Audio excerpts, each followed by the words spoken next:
Good morning, and my name is Dorsey Sherman. I am a leadership coach and consultant. The majority of my career has been in the field of business process improvement. I have about 15 years experience in healthcare, and about 2 years ago I started my own business.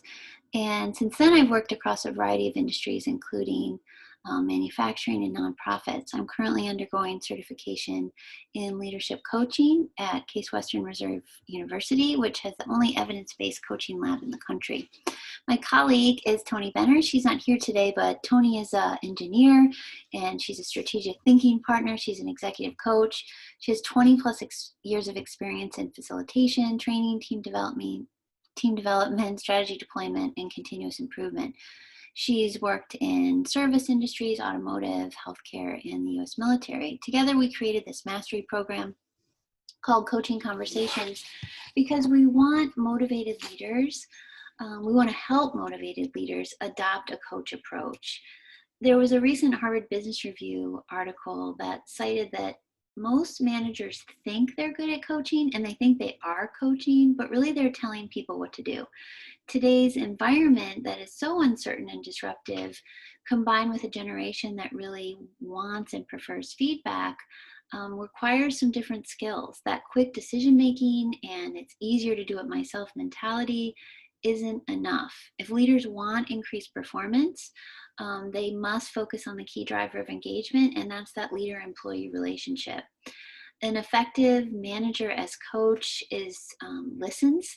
They ask questions instead of providing the answers. They provide feedback that focuses on strengths, as well as practicing deep reflection that thinks about how how they are impacting the organization. But these are all new habits.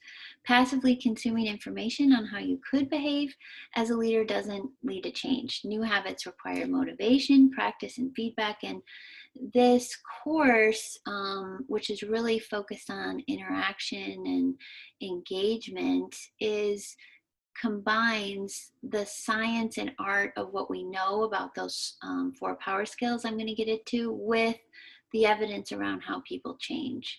So participants will create their own plan for intentional change using an evidence-based model and leave with experiments along with an option for continued coaching and support. My goal today in this video is to give you a snapshot of the program. So let's start with building relationships. When there's a problem or an interest in improving, something going wrong in an organization, we often start at the bottom of this chart. We focus on what the people are doing wrong, what the numbers say, what process improvement we need to do. And while that's important, the key driver of engagement is relationships between staff and leadership, as well as the employees' perception of how the organization supports them. So it's relationships that drive engagement and engagement that drives performance. So we propose that focusing on relationships really does lead to that performance improvement. Toni and I have identified what we call these 4 power skills of the coaching conversations, and that's asking questions, listening, feedback, and reflection. Focusing on questions first, it seems like such an easy thing to do. Why do we struggle with asking questions? And why is it so important? It's important because relationships are formed when 2 people know, trust, and understand each other. And to do this, we must ask questions. We have to learn what the other person is thinking, what their ideas and concerns are. However, we've kind of been trained and socialized to stop asking questions. And Warren Berger wrote this book called More Beautiful Question, and he has this chart that shows how our question asking from age 2 to 18 just falls off a cliff. You know, we can all relate to preschoolers that ask their parents hundreds of questions a day, but by middle school, they stop asking. And in the workplace, there's typically a bias towards action, quick decisions, and results. And questions are really viewed as a nuisance, inefficient, and even insubordinate to ask, why are we doing this? So it requires a practice. One activity that we use is posing a question and then just asking people, what are the questions you have around this statement? We then categorize questions as open or closed, and then ask people to flip their closed questions to open questions. So an open question would mean it generates more dialogue, and a closed question would be typically resulting in a yes or no answer. Then we move to listening. So if the goal is to develop relationships and develop people, listening is a key skill that is so challenging and totally underestimated in terms of how hard it is to do. And again, something we believe requires intentional practice. Generally, as humans, we're pretty bad at it. And as a reflection, we offer this self-test. What do you notice about your own listening? Do you interrupt others? Do you finish people's sentences? Does your attention turn to your own thoughts? Do you make quick judgments?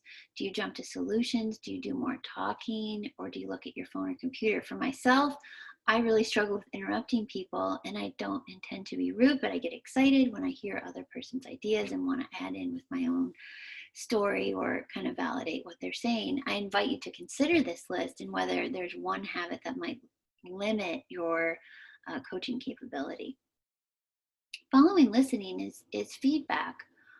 And again, we start with the reflection. We walk through these boxes. When is the last time you offered feedback, and what was your intention? What did you hope would happen, and what was behind your decision to offer someone else feedback? And then, did the behavior change? Did it work? And what was the impact on the relationship? Same time with feedback you received. Was the intention of the other person clear? Did your behavior change? And what was the impact? When you bring up feedback with people, the most things they remember, the most common things they remember are very negative about feedback they got, that where they felt hurt or offended or defensive. Rarely do people talk about receiving or giving feedback that led to learning, change, development, and growth. And so part of the reason for this is what happens is our brain is we tend to view negative feedback as very threatening, and it triggers a stress response. Our neurotransmitters shut down. We're unable to take in new information and learn and change and develop. So the current methods we use typically aren't effective. We offer an alternative that's focused on starting with facts, the impact on the organization, along with deep self-reflection. How have I contributed to this situation? And then collaboratively asking for change. Finally, the last opportunity and the last power skill we focus on is reflection. So, and looking at yourself as an instrument for change. And why reflect? Well, reflection is actually a key step in the learning process. The careful analysis of thoughts and emotions and behavior leads to learning, which leads to growth and development. And what we mean by reflection are questions like, what went well about that situation or that meeting or that project? What could have been improved? What was my role? How am I helping? How am I hurting? What could I do differently? We're often so focused on the next task. We're so in action. We're so moving forward all the time that we don't take time to reflect, which doesn't lead to learning and growth and development. And really, the scientific method and PDCA, what we use in Lean, are a tool for reflection. Scientists intentionally design experiments and then form hypotheses. What do I think will happen as a result of taking this step? And then what actually happened? So comparing the plan to actual, and then what did I learn? So we offer this model as an opportunity to build reflection into your practice. So now that we've had some awareness around the 4 power skills, how do you learn and grow? So Tony and I use, it's called this model of intentional change, which is created by Richard Boyatzis as this framework for improvement. It starts not with action, but reflection. Change must come, lasting sustainable change in ourselves comes not from someone else telling us what we should do, but from our own internal motivation, not from an external source. So connecting with that motivation is really the first key to sustainment. And so this is the model. There are 5 different discoveries that we walk people through, starting with the ideal self. And that really asks you to consider, what are your passions? What is your purpose? What are your values?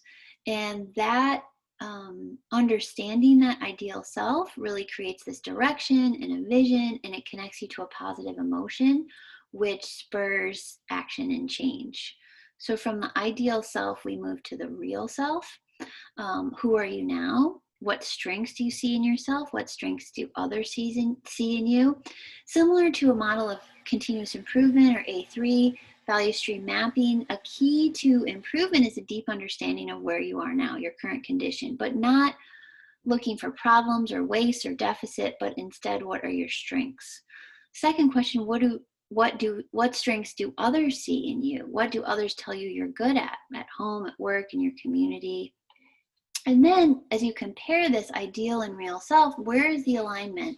So where the ideal and real self are connected and aligned, those are really your strengths. But where ideal and real are a gap are opportunities to learn more. And what we do is leverage those strengths to close the gap between the real and ideal self. So from there, we go to a learning agenda. So normally you would maybe say, okay, what are we going to do? What's our action plan? But instead we focus on what are we going to learn? So we use this as kind of an individualized strategic plan. That's the SOAR model. That means strengths, opportunities, aspirations, and results. So we look at what are the strengths, what opportunities are there for me and possibilities, what are my aspirations, and then how will I measure? What are the results? And finally, a plan for experimentation and practice. How can I experiment in my daily life, not just at work, but at home, in my community, in my relationships, to practice different behaviors? What can I do differently? How can I listen differently? How can I practice asking questions? And then what did I think would happen? What actually happened? And what was my result? What did I learn? The final discovery, which is so important and really wraps around the other four areas, are your network of support. Change does not happen in a vacuum by yourself without talking to anyone. It really requires this network of supportive relationships, and intentional change cannot be done alone. So we help you identify who your network is and how they can support you and how you can leverage those relationships to take steps closer to your ideal self. So Tony and I have developed this really using the research on what works around not just those power skills, but this intentional change model is an evidence-based model of what creates change. So we believe in it deeply and know that we can help you create lasting impact on improving your leadership capability. Thanks for listening.